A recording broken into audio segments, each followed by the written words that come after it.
Tell your children what I have done.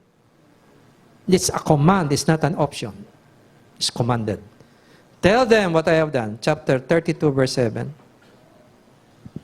Ask your father and he will tell you, your elders, and they will explain to you what God has done in the past.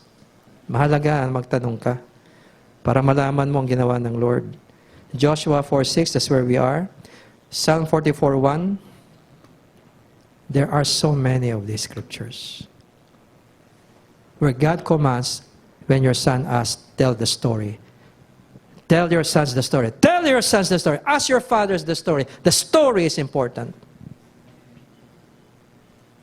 I'm going to ask you the question.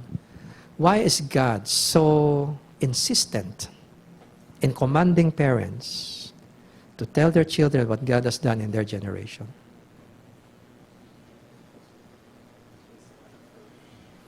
To inspire faith in the next generation, to inspire them to worship God, and to inspire them to obey such an awesome God. You understand that? You know what the failure of the Joshua generation was? Judges chapter 2, verse 10.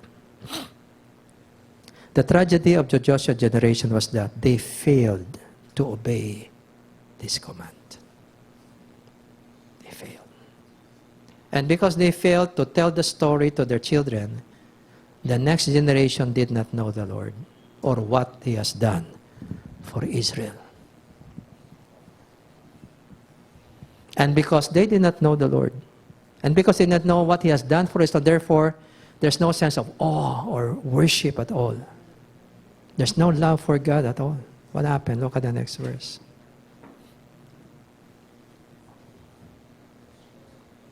That was the beginning of the apostasy of Israel that will run through future generations.